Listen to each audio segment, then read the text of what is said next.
We will have continuing coverage of the Crosby explosion on our website and the ABC 13 News app. And at 3:30, you can see Dr. Con Mayberry. She'll be talking more about some of the chemicals that may have been on this plant and that people might be exposed to in that community right now because of this. That's right. We've been covering this for a while. Thanks for counting on ABC 13 to bring you the very latest in this Crosby Chemco plant fire. Of course, we'll continue to cover this.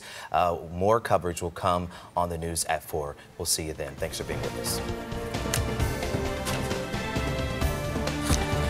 Good afternoon from the ABC 13 Eyewitness Newsroom. I'm Ted Oberg. I'm joined this afternoon by Dr. Con Mayberry, an environmental toxicologist, as we continue to watch the unfolding scene at the Chemco facility in Crosby, Texas. A fire there, Dr. Con Mayberry, that's been burning since just after 11 o'clock this morning. Yeah, and you still have some fairly serious concerns about what's facing both first responders and people in that community. Right. You know, just because the shelter in place has been lifted, I am really concerned that people will think it's okay to just go back to life as normal, walk around, have their kids play outside. This is really the time to be indoors. Limit your exposure to the outdoor air, because the outdoor air is particularly contaminated with what I don't know, and that's the issue. And it's not because you haven't done your homework. Right. We don't know because we haven't been told. Yeah, we don't have the data. We have that information has not been released to us. We're on Facebook Live this afternoon, and we want your questions. If you have questions, get them to us now. Absolutely. We have access to the doctor, and we're going to answer as many as we can in the next 31 minutes here before we hit Eyewitness News again at 4 o'clock. But get your questions in now, and we will try and answer as many of them as we can. This facility, by the way, out in Crosby, only 2.5 miles from Arkema, a facility that burned during Harvey. We unfortunately saw all the toxic effects there. Only 14 miles from ITC. Exactly. It's one hit after the other, and these are, it's relatively close proximity, and now the winds are blowing, even though they're relatively calm, they're still blowing the contaminated air here towards that ITC fire facility, which is that's still an active event, because you still have benzene levels that are fluctuating up and down as they continue to remediate. And what we continue to hear is that the EPA really doing the independent air monitoring this afternoon. Harris County said they were trying to stand up, but the EPA has their plane flying, their bus driving, and we hopefully will get results at some point soon. Absolutely. I would love to see the results, because that could calm a lot of, fears of potential toxicity. What they have said is no actionable levels of contaminants have been found. What does that mean? Well, that means that where they're taking the samples, they don't see something that's so high that causes them to say, hey, we've got a serious problem. That doesn't mean that the air's clean, though. That definitely does not rule out the possibility that these chemicals are in the air. They're just not at levels where they would take action. And also, I don't know what standards they're looking at when they say that, because a lot of times people look at OSHA standards. Now, OSHA standards are for 8 hours of exposure to a worker. That's not for the general public. And so when I see people citing, 1 ppm, not a big deal for benzene like an ITC, I'm like, wait a minute, that is a big deal. If we're getting this, 24 hours of exposure, that's a maximum exposure for 8 hours for a worker. So those are the things that I'd like to know more about so that I could be more confident in, giving an assessment. Because I think what I hear you saying is the most frequently cited government standards aren't meant for the day when the plant catches fire. Absolutely not. And again, the bus is down low, so you've got low level air, but you've got this plume that's going up, so you've got a lot of chemicals being basically thrown into the air. A lot of chemical byproducts, a lot of carbon monoxide, a lot of oxygen stealing chemicals, because that's what's fueling the fire. It's pulling out the oxygen from the air. So you've got this reduced oxygen air, you've got these chemicals that are being constantly thrown up into the air because the fire's not out. And so that's what you have to be concerned about. So driving around that area, walking, all exercise practices, all of that stuff should be canceled. This is the time to plan activities indoors. Let the kids run around indoors, just keep them as calm as possible. If they've been outside, if you've traveled home, take showers, get those clothes off that have been exposed to this fire, because you don't want to cross-contaminate the house. Put them in a bag, isolate them, just keep them out of what you're breathing at home. But That doesn't necessarily mean throw them away. No.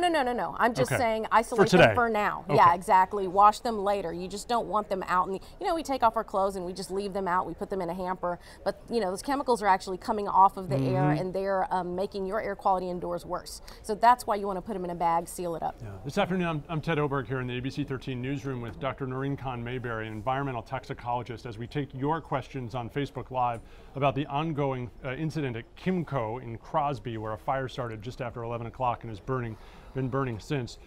One of the things I wanted to talk about, and you and I have mentioned several times on air, is how would people know if they've been exposed? You really have to pay attention to symptoms.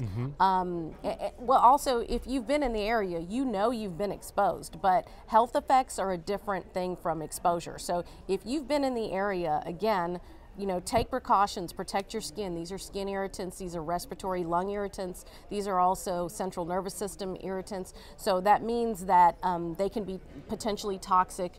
You could feel dizziness, you could feel runny nose, you could have a sore throat, you could have a headache. So pay attention to everything. Don't just shrug it off as... Your body's giving you signals. Exactly. Yeah. Exactly. Pay attention to them. Pay attention to them. And if you feel that way, don't just go to sleep and hope it goes away tomorrow. Absolutely. Don't do that. Yeah. Get it checked out. Julie writes in, says, remember in the ITC fire, they said the smoke was going up so there's no danger. Well, the smoke continues to go up today. The winds are light. Does that mean there's no danger? We literally refer to that black smoke as toxic smoke because we know that the particles are toxic. I talked about pyrolysis products. When people die in house fires, it's generally not because they've been burned. It is because of smoke inhalation. Sure. Those very, very small particles, they produce what's called pyrolysis products. So as plastics burn, so as chemicals burn, those tiny, tiny particles get really deep into the airways, and they cause people to, unfortunately, have very strong toxic effects and unfortunately fatalities. In a minute, I'm going to get into some of the exact chemicals we know have been or are on the site. We'll talk about that in just a sec. Let me just take a couple questions, and some of them are all right.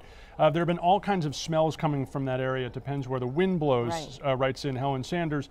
Smell is a good indication because some of these have no smell. Some of these have no smell, so your nose and your lungs should not be the detectors. Those are not the chemical detectors. If you're smelling it, get out of the area, isolate yourself. You're getting an exposure if you're smelling it. Yeah, let's see. Someone says, I live a mile from this facility. We do know that this afternoon, the only shelter in place that remains is for a mile immediately around the facility. Right. What should those people be doing this afternoon? Turn off your air conditioning, seal the doors and windows. Do not go outside as the sun goes down because the air quality actually gets worse as the sun goes down. You've got those chemicals that are might be heavier that'll settle to the bottom. Again, not knowing what chemicals, I have to assume the worst. Yeah. And I don't want people to be unnecessarily exposed. Of course. Eric writes in, is this a chemical or a petrol tank? I'm so sad people were hurt. We should point out, one person lost their life in the initial explosion, two people life-flighted in critical condition. Exactly. I have, this takes me back to, when I worked in a refinery laboratory and we sheltered in place because we had an explosion and we also had a colleague to die. So, I totally sympathize. I've been there. Yeah, and it's hard. We heard some of these people who work at the facility saying this morning that their coworkers said, hey, there's a leak, it's time to get out. Yeah. And then a couple of them had to cut their way out of this facility with grinders and underneath fences. Could you imagine? I can't imagine because you're supposed to have adequate protection in place. But when there's an explosion, it doesn't matter how much personal protective equipment, if you're in the wrong place at the wrong time, unfortunately, that's why this is very dangerous work. Yeah. Oh, and no doubt. And for people who had to cut themselves out, this is a plant that has a history with OSHA.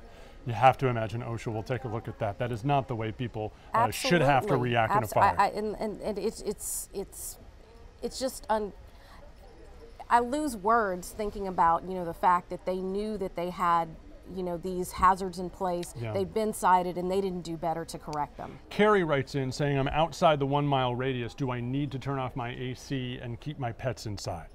I absolutely would keep pets indoors because pets are what we call oronasal breathers. They breathe through their nose and their mouth, panting open, and so they get a higher exposure. They sniff the ground. I definitely would keep pets indoors. I don't know how far she is, so it's kind of hard to answer that. Is she 50 miles away? Is she 20 miles? Let's give people a range. So, 1 mile away for sure. 5 miles away? I would say yes in a 5 mile radius. 10 miles? starting 10 to miles, lose it? you start to, be okay. But again, when you look at the wind patterns and you see where the smoke is blowing, that's really where you should, be most concerned. And I believe Rachel Bryers, our meteorologist this afternoon, Right. says the wind remains out of the north. Right. So if you are north of this facility, chances are the smoke and the toxins are not headed your way. They're not. It looked like they were kind of going southeast. South and southwest, yes, southwest? I think. Yeah. Okay. And so, as a Houstonian, Evelyn Cooper writes in, said something's wrong. Too many plants are blowing up. Right. This does seem like a high number of them to be having this conversation with you yet again within a month. Yes, exactly. Again, when ITC happened, when Arkema happened, one of the first things I was questioning was how old are these tanks? A lot of these tanks are well past their life expectancy. These chemicals, as you continue to use them over and over, the interior walls of these tanks, they are not as strong as they once were. That's why they do have a lifetime. So if you've got tanks that are, past 20 years, 30 years old that are there like you had at ITC, that you have around the ship channel area, this is a problem. This is why tanks should be replaced. Yeah, absolutely. And one of the things we know from past practice is that OSHA is woefully understaffed here. Right. There may be a dozen inspectors in the North Houston office. Right. They simply cannot visit all of the facilities on a regular basis. And if there are problems that pop up, this is when they find out about them. Exactly, and it's incumbent upon the people who actually run these facilities to make sure that these things are adequate and they are up to date, because again, not only do you lose, productivity and lose your, profitability if you don't do this, but we're losing lives. We don't want to lose people. Keaton, if we could, let's take a look. By the way, we're taking your questions on Facebook Live, and if you have questions for us here in the newsroom or for Dr. Noreen Kahn-Mayberry, an environmental toxicologist, about this ongoing incident at Kimco, please let us know. Let's go back one page, if we could. What we do know from a tweet at about 1:35 this afternoon, this is from Ed Gonzalez, the sheriff. He says, "What I know is a transfer line ignited in the area of a tank with isobutylene, and that tank caught on fire. An adjacent storage building with solid goods also caught fire, trying to contain it." Now, since then, they've had a better handle at containing the fire. Right. But what does that tell you? Just that information there. Yeah, what it tells me is that I'm not sure what was in that transfer line. I don't know how it ignited. So it raises more questions than it does answer, simply because isobutylene, again, relatively low toxicity in normal use, but when it starts to burn, that's a different story. That's when you have, a toxic situation for the central nervous system, for the respiratory system, and I don't know what's in what those solid goods are. So that storage building with solid goods, that's a real concern. Sure. We asked that question at a news conference before the 3 o'clock hour. What's in that building? They weren't able to tell us. Yeah, and it's hard to believe that it's taking them this long to tell us what that is. Yeah. I feel like they should know. They should know what's in there. They know where everything is. In your history at a petrochemical facility, they did know. Yes, somebody knows where everything is. Someone knows what's in the storage facilities, what's in the tanks. And is the only place that information is kept in the office that they flee from? No, absolutely not. We have computer systems, so yeah. Got it. And if we could change the page, here is what we know. Isobutylene, we know, caught fire because that was what it was in that tank. In white, you see 6 chemicals that are listed in government filings that the company admitted in 2018 it had in significant quantity there. Yeah. So what sticks out in there? A lot of those chemicals are used in the production and manufacture of other petrochemicals, but how dangerous are they? They're all pretty nasty in terms of being exposed to them when you're not handling them safely. And so when they're being cited for mishandling of these chemicals, I worry about the people who work there every single day. I also worry about, if these are burning, what the exposure is to the greater community. But formalin is formaldehyde. That is a carcinogen. That's a cancer-causing chemical. Ammonia also, strong contact irritant. There are people that are so allergic to ammonia that it is actually, it can be fatal for them.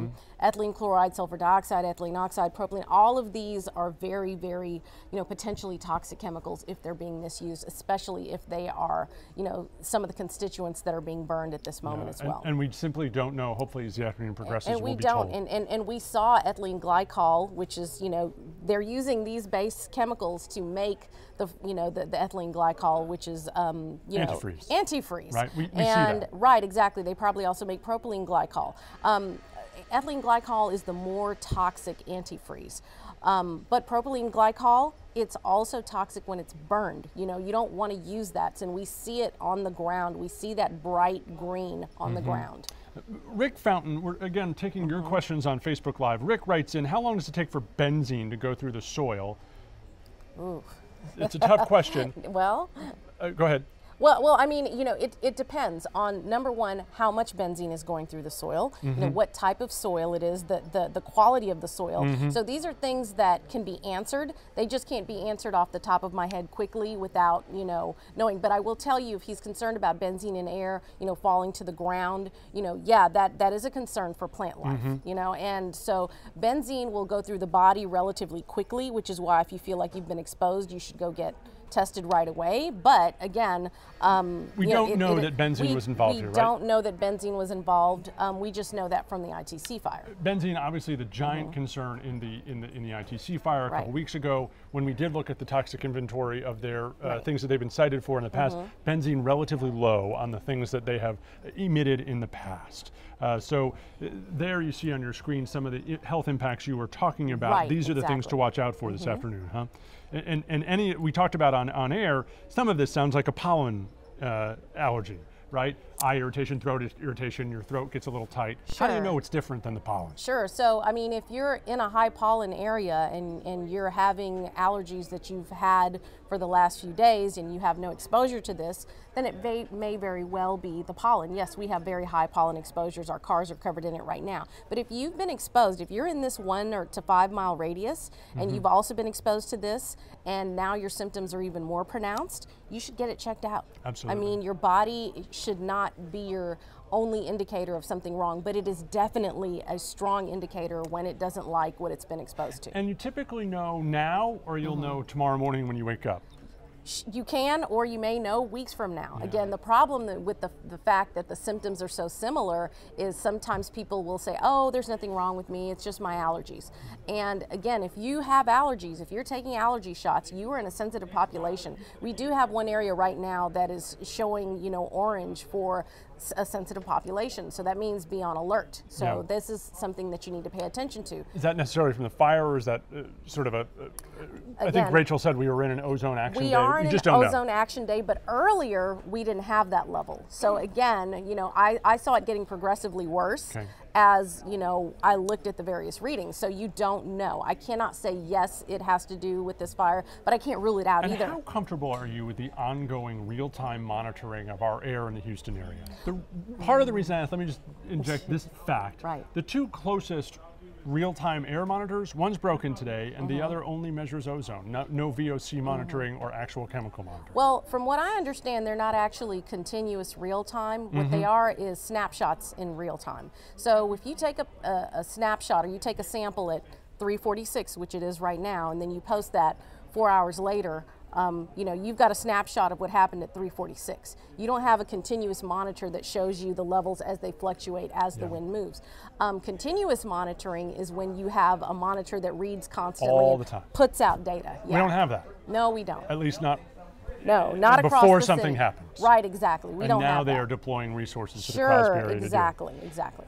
Ted Oberg in the ABC 13 newsroom, joined with Dr. Noreen Kahn-Mayberry, an environmental toxicologist. 3:46. This fire has been burning since 11 o'clock this morning. Right. If you have questions, get them to on Facebook Live. We're trying to answer as many as we can. Just want to file through a couple of them. Stacy asks, is the fire out?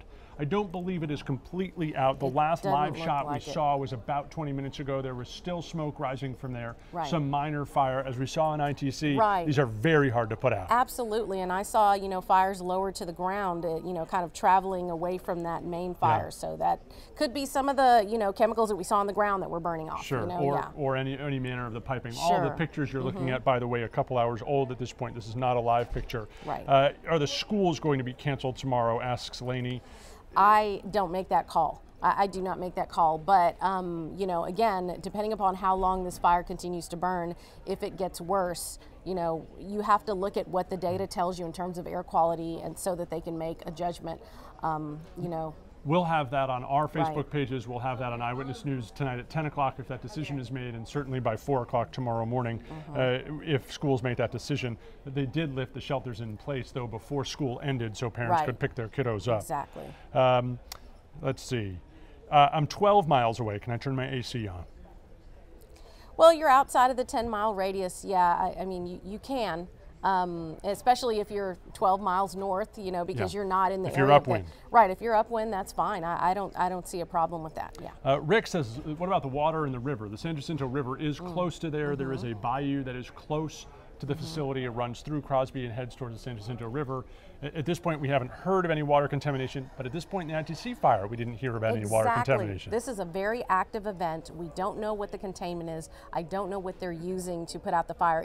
I heard foam earlier. I haven't seen it. Have you seen foam? One small piece of it, yes. I did see some foam being used. Well, if there was enough foam, the fire would be out.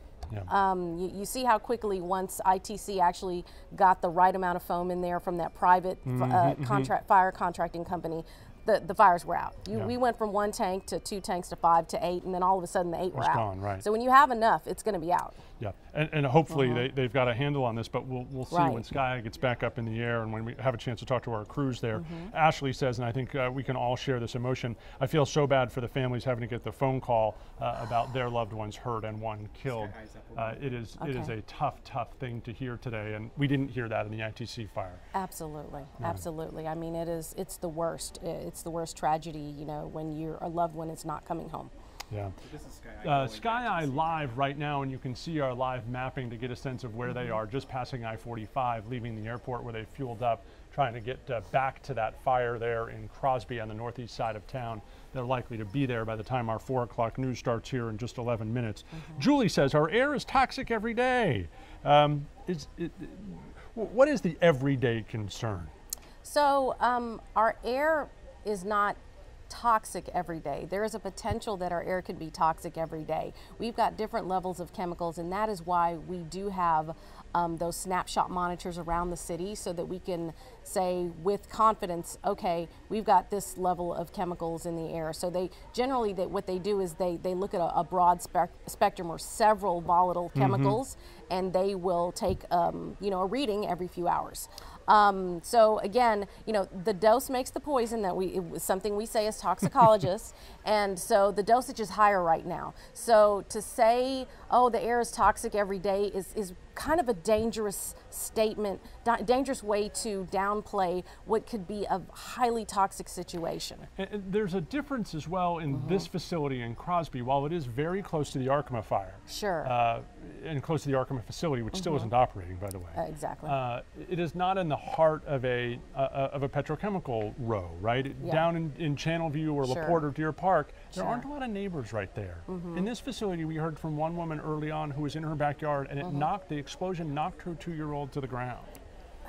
And it's incredible how many people live very close to these plants. It always scares me, and you know, when I tell people, like, look, if you're finding cheap land, it may not be worth it, because you know, you run this risk that when something happens, you know, it's going to contaminate. It's not just going to contaminate your air or water, but it could actually, you know, cause something as serious as a fatality. I mean, a child being knocked to the ground from the that is a very serious explosion. That's a strong force.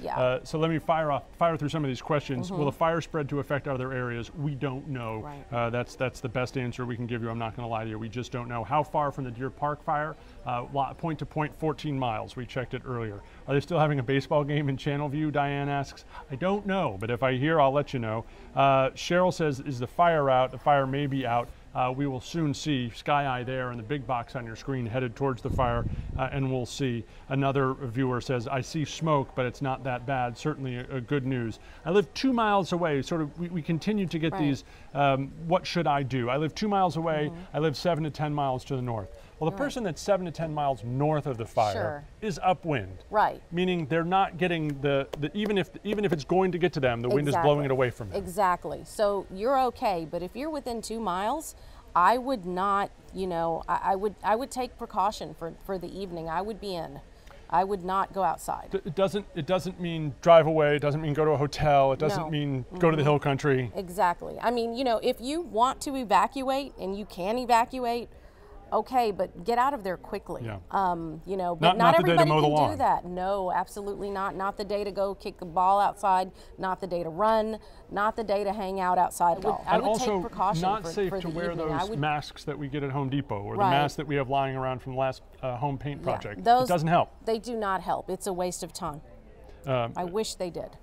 And a mask that does help, very expensive, right? Very expensive, plus you have to have it properly fitted. You have to go in and get an expert to fit you and make sure you have the right seal, and you have to have the right cartridges on it. I've seen some people earlier with some cartridges that aren't protecting necessarily from these chemicals. Sure, and it's not an easy thing to figure out. It's not, no. Yeah. Stephanie asked a question that we all wish we could answer. Why does this keep happening? It's the third one in a span of 3 months. I think it's probably actually the third one in a lot less than that, right? Because we had Exxon in Baytown, then the next day we had ITC, and now we have this. So it's likely the third in just over a month. And it's tough. It is tough to bear. I definitely think it has to do with how, a lot of it may have to do with how they're maintaining these facilities. Sure, or not maintaining. And possibly the regulatory environment. Absolutely. I mean, there are not a lot of regulations. There's a big shortage in the number of people that can actually go out there, and you know, it's incumbent upon you know, us to actually put in something in place to ensure that they're going to follow the rules. Yeah. Any connection to the Crosby facility? No, not that we know of. Not in ownership nor in operations. We don't believe so. Again, sort of explain why the wind is so important. We got a lot of questions from people. I'm north, I'm south, I'm upwind, I'm downwind. Why is the wind so important? Because you want to know where that plume is going. You want to know where those burning chemicals are headed, because that helps you make an informed decision in terms of, you know, what kind of dosage is coming in your area. Even though we don't have the data readings yet, I'm hoping we get them, you know, very soon. But again, it gives you an idea of, okay, if I'm not in the area where the chemicals are traveling, I'm much safer to leave my house, go to the store, than someone who's directly in the path of that chemical plume.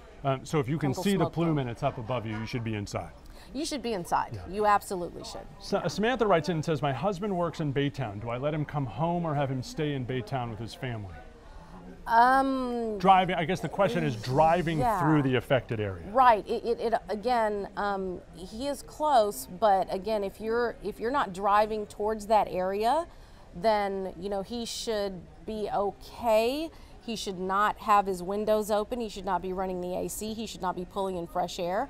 But if he has family there and they can shelter in place, I would play it safe if it were me. Yeah. Okay. Interesting. Okay, so there I'm being told, this is where Tom Abrams, our colleague, has been out there, one of the closest people. I think he said it was a little over a mile away, and you can see that wisp of black smoke continuing to rise. That indicates that something is still burning there. Something is still burning. Something is still burning. And is there anything that's good that's burning there? I mean, this is a petrochemical facility. This is not any fire there is not a healthy fire. Nothing, it's not. I mean, any kind of fire you have to be very careful with. It's putting carbon monoxide in the air. It is depleting the oxygen in the air. It is, you know, it's creating chemical byproducts, or different compounds are being created that are potentially toxic. You know, those particles are not good for you. So they're on Sky Eye, you can see the same as they focus their shot there. You continue to see the light smoke there. Certainly lighter than it was earlier. Someone asked about the 1 mile shelter in place and had a question about that earlier. We believe the 1 mile shelter in place around the facility is still in effect. If we get any updated information on that, we'll certainly have it in 3.5 minutes on the top of the news at 4 o'clock on the TV side. We'll get that question answered. We do know that the schools that had previously sheltered in place have since let those children go. So if you did not get that word, children are all being released from schools in the area. In your opinion, Doc, how long do we stay indoors? When can we go out? Well, I mean, I wouldn't go out tonight, and I would hope that I would wait until we had more information in terms of this fire being extinguished, if at all possible. But once the fire is out, is that a safe? So even if there's a lag from emergency officials saying, hey, go ahead. If they see that the fire is out, or they hear emergency officials say, hey, the fire is out, what does that tell them? The fire out is good. That means you aren't pumping, you know, more chemicals into the air, but that doesn't mean that there aren't chemicals evaporating that are on the ground. See, that's what happened with ITC. You basically had the foam that was covering the chemicals in this burnt out almost like makeshift petri dish from the containment unit, and it started to crack, and that's when you started to see benzene spikes. So you could see chemical spikes after the fire. So just because the fire is out does not mean the exposure is over, and it's not an active situation. But certainly getting up and going to work tomorrow? You know, again, I wish I could give a better, with it being active. You're not offering work excuses, but you're also not saying tomorrow's a good day to mow the lawn either, depending on what happens to the fire. Absolutely, absolutely. A viewer wrote in, I can't believe no one heard from Kimco by now, not even an official. We should point out that the CEO has put out a statement apologizing both for the fire and expressing sympathy for the families of the hurt and the one worker who died. So they do have a statement that's available on our website. We have heard from them on some issues. We have not heard from them about what exactly is in that warehouse that caught fire, and that's a real key question for public health. It truly is, and the longer we don't hear something, the more worried or the more concerned that I am from a simple exposure level. I want to know, I want to be able to say, this is the issue. Even if it's a bad issue, here's how we protect ourselves, you know. Baytown and Goose Creek surroundings, Gil writes in, could they be affected? The wind is not blowing to the east. We do know that. The wind is not blowing towards Baytown, and they should be in the clear. They should watch to make sure what's happening. Absolutely. The wind could shift, obviously. Right. Let's see. From readyharris.gov, the emergency officials in Harris County, they say that there are some closed Crosby area parks, Crosby Park, the Crosby Sports Complex, the Crosby Community Center. All of those are closed. The shelter in place has been lifted. So even the 1 mile shelter in place now, according to readyharris.gov, has been lifted as well. That's certainly good news. But the fact that shelter in place is gone is not an all clear in our doctor's mind. Yeah, because I mean we see the fire still burning. It's good.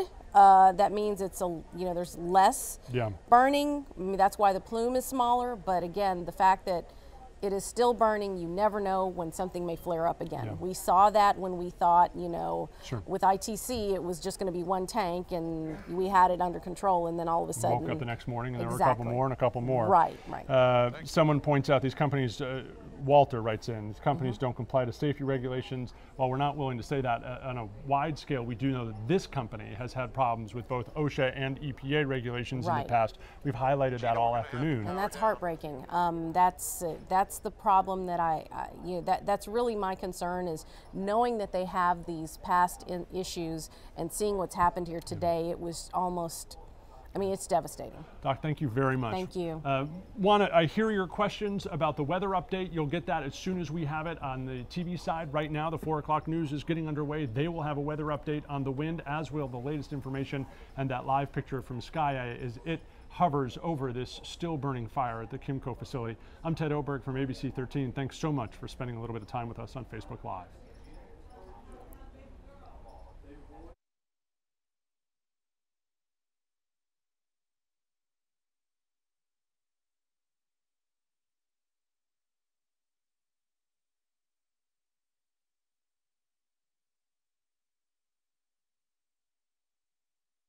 Is out. They have put the warehouse fire out. However, there is still an active fire at the scene, which first responders are working actively to try and put out. Now, some of the stories we heard today were absolutely incredible. We spoke to several of the people who were working at that plant who told us there was a leak, there was radio chatter, and they were getting ready to evacuate when that explosion happened. So many of them went running for their lives, going under, over, and even through perimeter fencing. In there, they evacuated us, and then they told us to go by the fence, and when it blew up, we had to run under the fence to get out of there. How frightening was it? It was scary. You ever been anything like that before? Not like that. How quickly did it happen? Less than 5 minutes. Yeah. One explosion? Like 5 already. Yeah. Can I give you your name? Pedro De Leon. How long you worked over there? My second week. Really? You look a little shaken. Oh, yeah. You okay? Yeah. All right. Glad you're all right, man. Thank you. So many of them were shaken, having just experienced that explosion. We spoke to people like Hector, who had just worked there for a couple of weeks, and then we also spoke to people who'd worked in this industry for years, none of whom had ever been through a fire and explosion like this.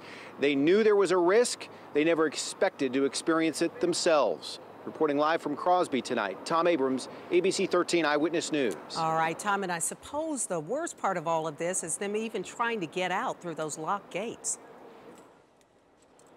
Sure, it was difficult because had they been able to evacuate, it would have been on the other side of where that fire ignited. There was nowhere else for them to go. So they were either able to jump over the fences, they went under the fences, or in some cases used tools to cut through them.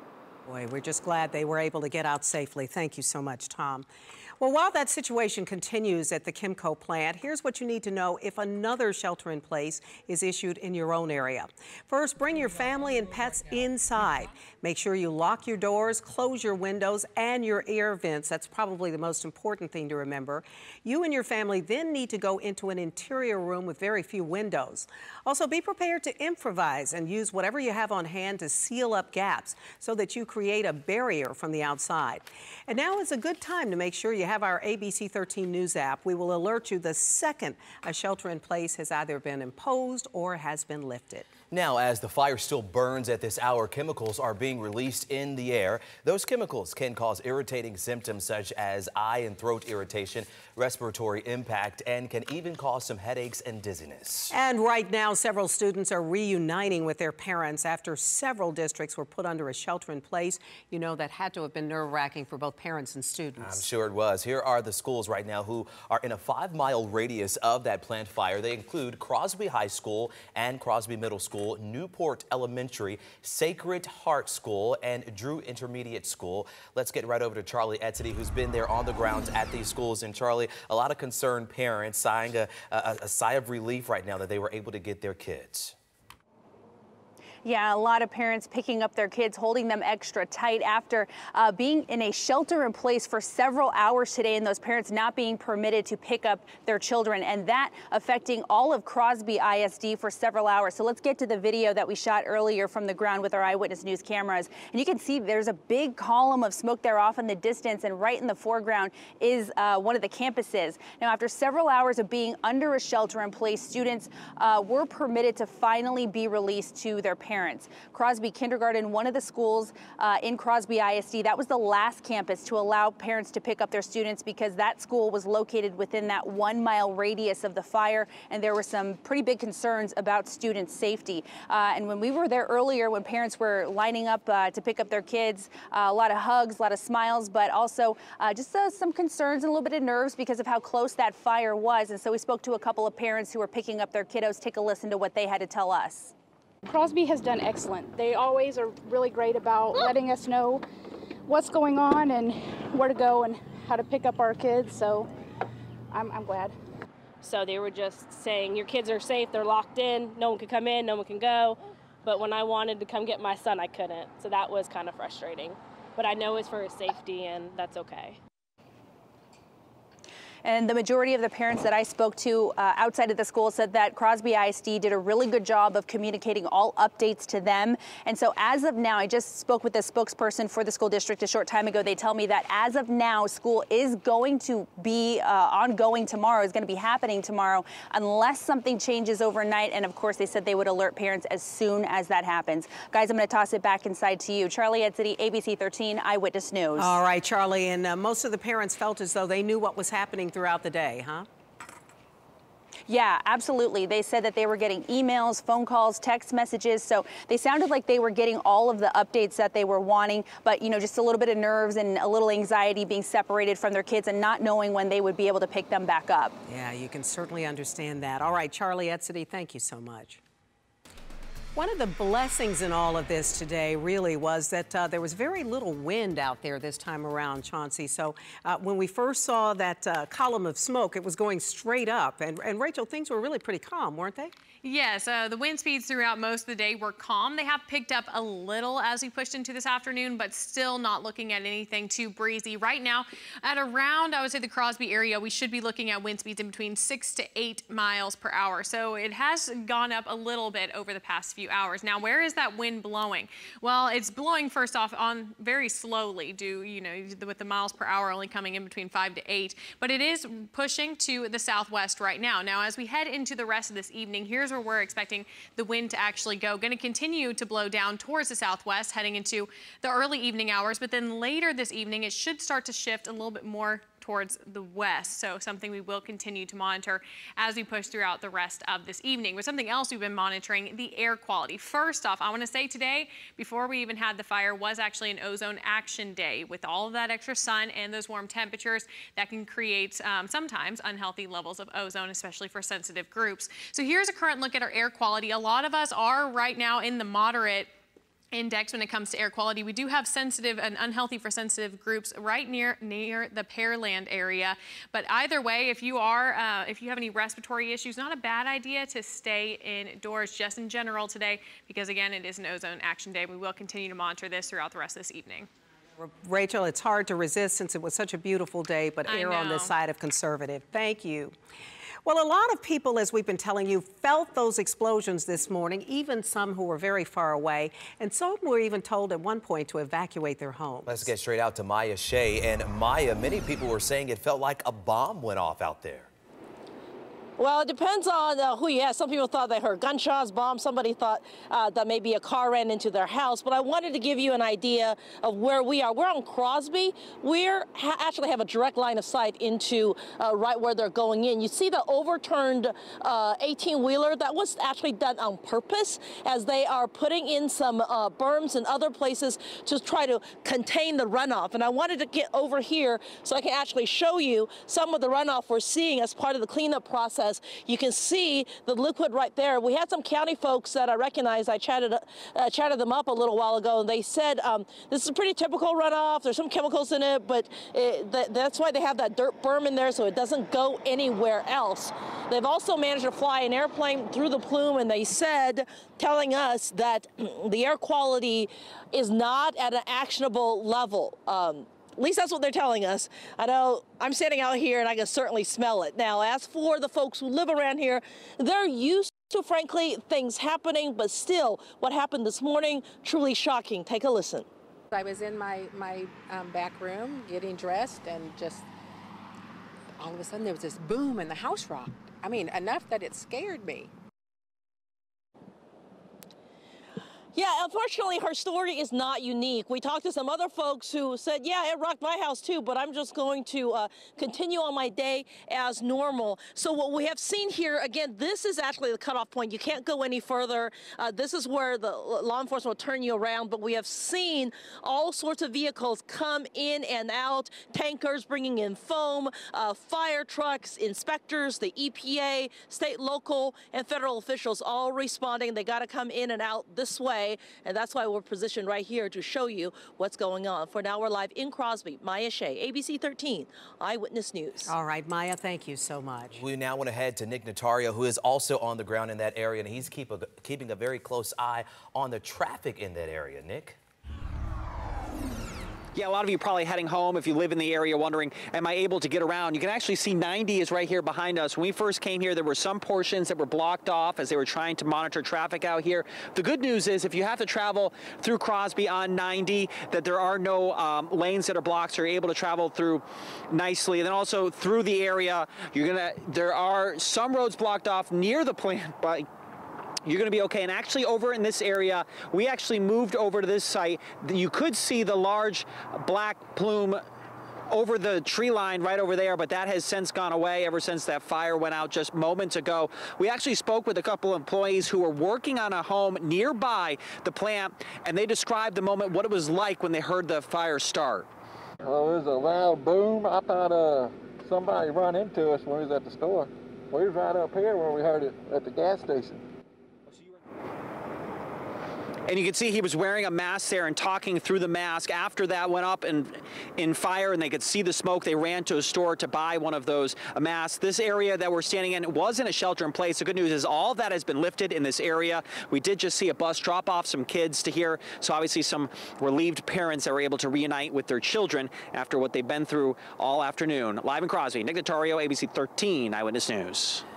Nick, thank you. And our coverage doesn't stop here. We have the very latest information right now over on our website at abc13.com. And as we head to break, we want to take another live look from Sky Eye 13. Right now, you are above the plant there.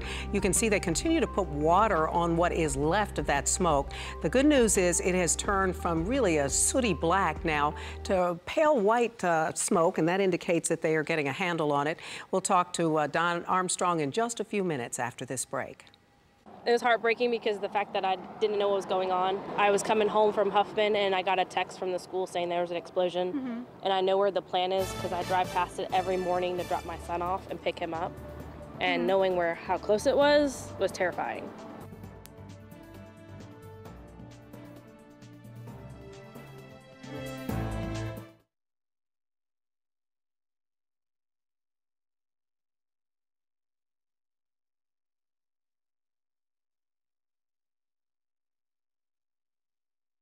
They start to see like, Mic check, doctor.